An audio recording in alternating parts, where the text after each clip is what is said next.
todos nós podemos ter comportamentos tóxicos e temos sempre a oportunidade de nos transformarmos, de melhorarmos.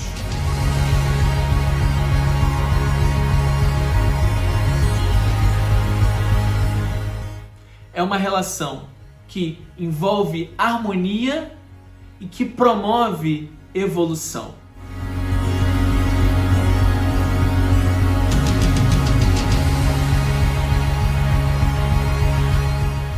Eu digo isso em causa própria, porque algumas das minhas principais amizades são de pessoas que me mostraram os meus maiores defeitos.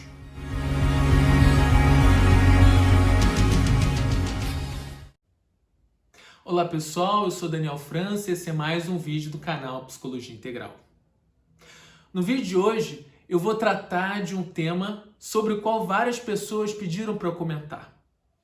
Relações tóxicas.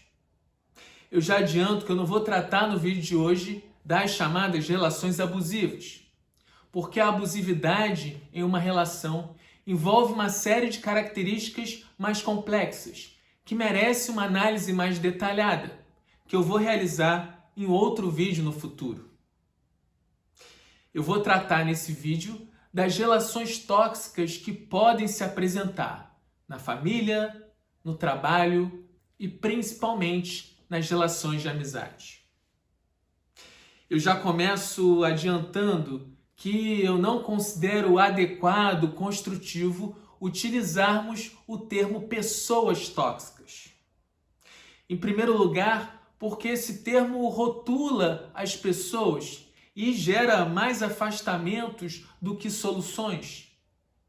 Eu não considero muito adequado rotularmos as pessoas como tóxicas. Por outro lado, eu considero mais apropriado separarmos as pessoas das ideias e práticas que elas têm em uma fase das suas vidas. Se nós pararmos para analisar as nossas vidas e as vidas das outras pessoas, nós perceberemos que todos estamos em constante transformação, que todos nós podemos ter comportamentos tóxicos e temos sempre a oportunidade de nos transformarmos, de melhorarmos, principalmente se investirmos na nossa evolução, no nosso crescimento. Partindo dessa premissa, vem uma primeira questão. O que seria uma relação tóxica? Na minha visão, eu considero mais fácil explicar o que seria uma relação tóxica a partir do que seria uma relação saudável. Para mim, uma relação saudável apresenta duas características principais. É uma relação que envolve harmonia e que promove evolução. E eu vou explicar por que esses dois elementos são tão importantes. A harmonia refere-se ao fato das pessoas conviverem bem, se divertirem juntas, tratarem bem uma a outra. Já a evolução refere-se ao fato de uma estimular o crescimento da outra. Pode acontecer de haver harmonia numa relação e não haver promoção de evolução. Basta você imaginar aquela pessoa que não gosta de estudar, que não investe na sua evolução e que sempre te chama para uma balada que só pensa em curtição. Se você aceitar todos os convites dessa pessoa, é provável que você se divirta muito com ela. Ela pode ser uma pessoa amável, agradável, divertida.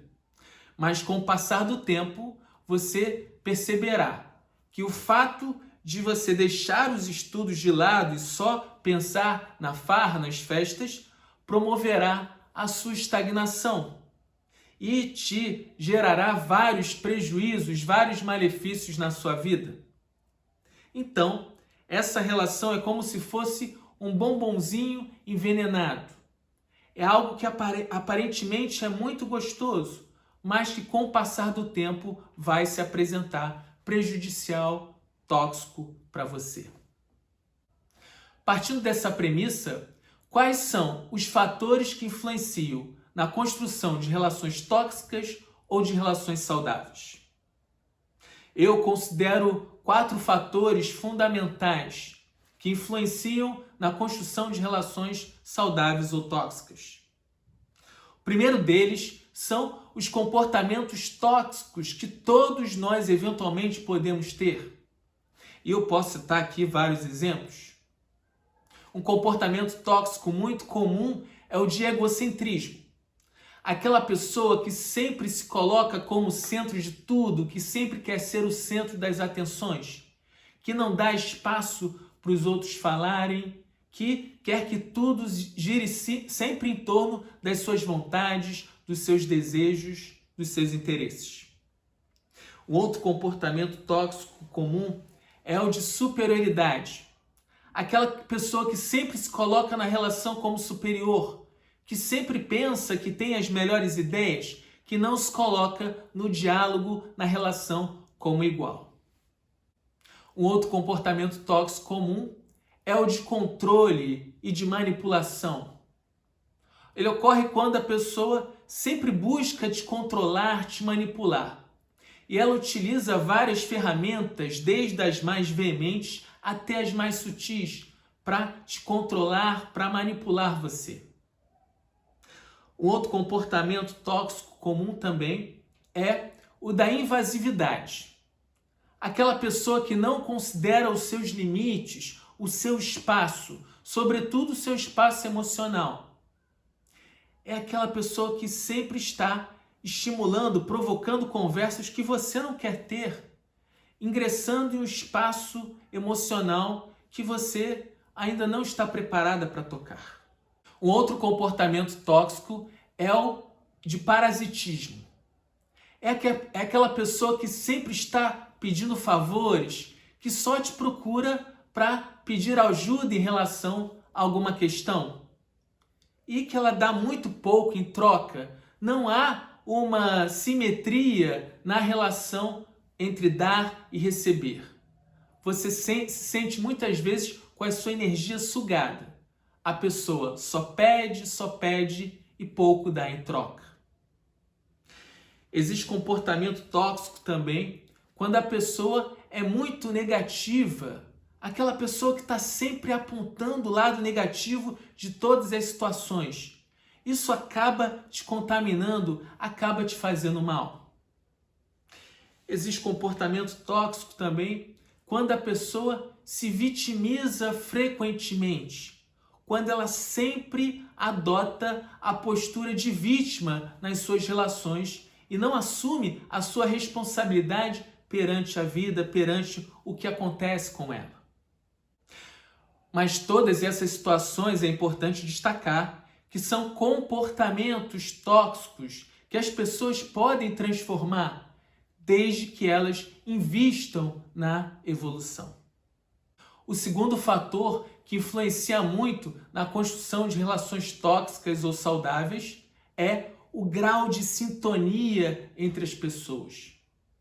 É muito comum que pessoas se gostem muito, mas que tenham uma falta de sintonia em relação a aspectos muito importantes.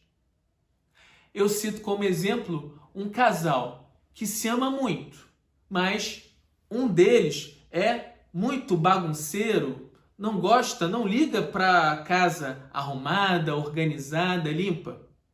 E a outra já é muito organizada, gosta de tudo muito limpo, muito organizado do seu jeito. Se essas duas pessoas resolverem morar juntas, muito provavelmente uma se revelará tóxica para a outra. Não se trata aqui de dizer que uma está certa ou está errada. Ambas têm estilos de vida diferentes, jeito de ser diferente. E para esse casal, talvez seja muito mais construtivo que cada uma more na sua casa. Nesse particular, eu percebo que é muito comum uma precipitação na construção das relações. É comum que as pessoas se encantem uma com a outra, até mesmo nas relações de amizade. E a partir desse encantamento inicial, que elas convivam de modo muito próximo, muito rapidamente. E com o passar do tempo, à medida em que a falta de sintonia vai se apresentando em diversos fatores, elas começam a entrar em conflito e muitas vezes a relação acaba se rompendo. Mas se elas buscassem construir a relação gradativamente à medida que elas forem se conhecendo, essa aproximação gradativa vai favorecer, inclusive, que elas construam uma distância saudável uma em relação à outra, que vai favorecer com que menos conflitos desnecessários ocorram. E aí vem o terceiro fator, que é a construção de uma distância saudável entre as pessoas. Pessoas com as quais a gente tem muita sintonia, muita afinidade, é mais razoável, é mais natural, inclusive, que a gente conviva com elas de modo mais próximo, que elas orbitem ao nosso redor de forma mais frequente. Já pessoas com as quais a gente tem menos sintonia vão orbitar ao nosso redor de modo menos frequente numa segunda camada. E pessoas com as quais a gente tem menos afinidade ainda vão orbitar ao nosso redor ainda mais distante em uma terceira camada. O que eu observo com muita frequência é que, apesar das pessoas perceberem que elas têm pouca sintonia, pelo fato delas gostarem muito da outra pessoa, elas acabam forçando um convívio mais próximo, que acaba gerando muitos conflitos. Mas se ao invés disso, elas resolverem conviver com elas a uma distância maior, esse distanciamento promoverá uma maior harmonia na relação. E quando elas se encontrarem, esse encontro terá muito mais chance de ser favorável à evolução, porque as pessoas vão dar o melhor de si uma para a outra e haverá muito menos chance de ocorrerem conflitos. Por outro lado, pessoas que têm também muita afinidade, é importante que elas desenvolvam o que eu chamo de construtivismo relacional. Nesse exemplo que eu citei, do casal que se gosta muito, mas que tem comportamentos diferentes em relação à limpeza e arrumação da casa, apesar deles se amarem muito e de terem afinidades em relação a vários pontos da vida, o fato deles não terem sintonia em relação à organização, à limpeza do espaço, é um fator que desfavorece o movimento delas morarem juntas. E nesse caso, provavelmente será muito mais favorável à relação que cada uma resida na sua casa. O quarto fator que eu considero fundamental na construção de relações saudáveis é o aprofundamento no universo do outro.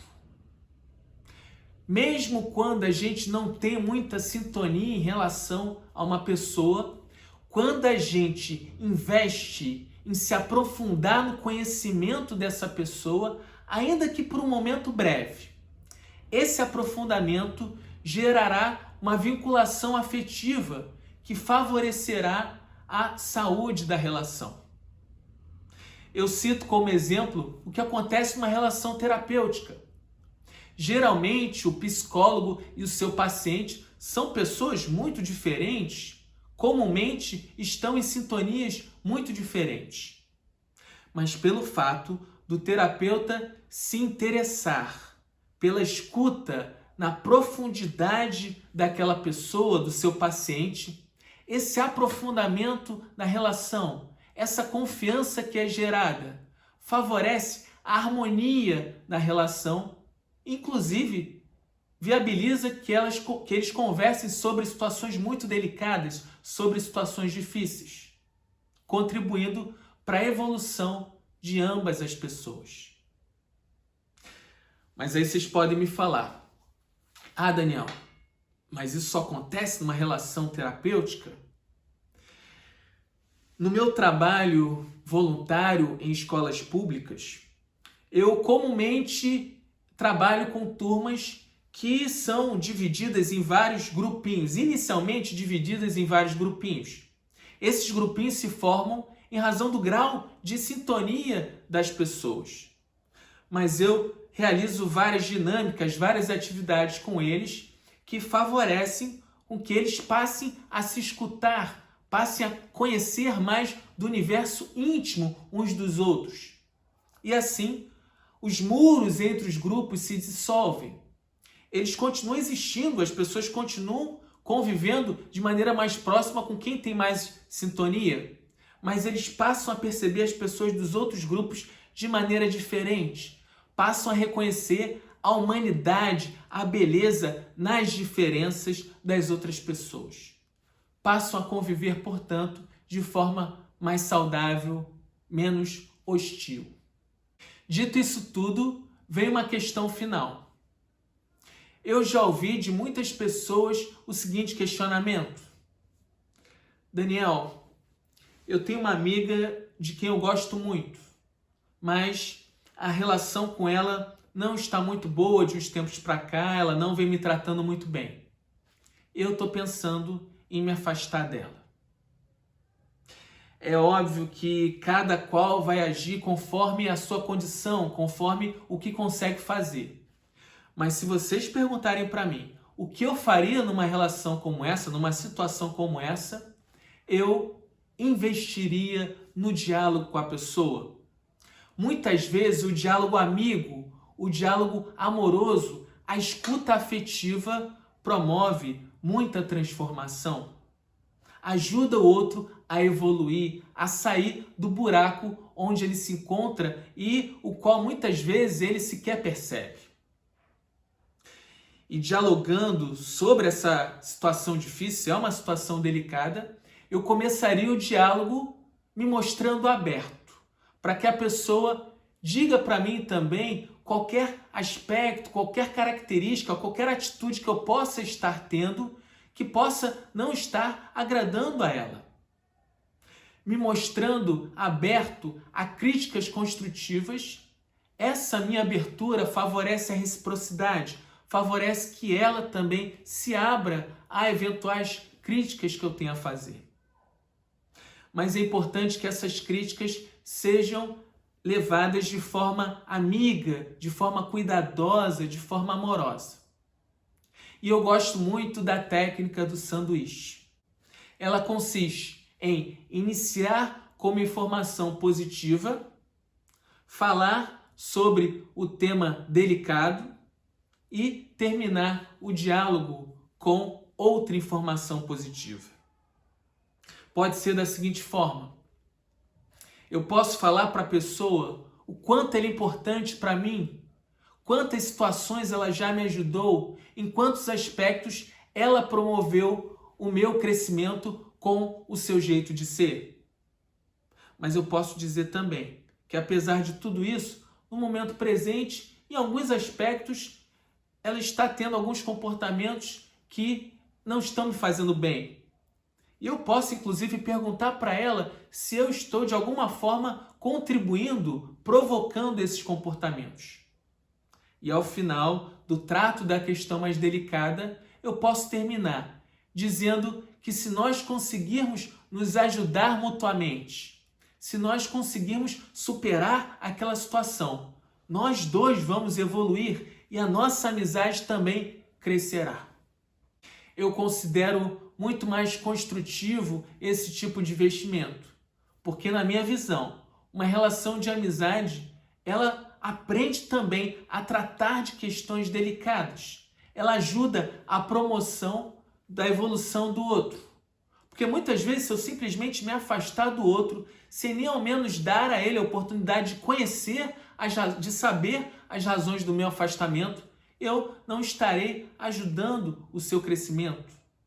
Mas se mesmo depois de todo esse investimento na amizade e no diálogo, se mesmo assim a pessoa continuar tendo comportamentos que não estão me fazendo bem, provavelmente um afastamento é a medida mais adequada. Então é isso. Eu espero que o vídeo de hoje tenha te ajudado a não desistir das pessoas tão facilmente. Eu digo isso em causa própria, porque algumas das minhas principais amizades são de pessoas que me mostraram os meus maiores defeitos. Espero que tenha sido útil. Até o próximo vídeo.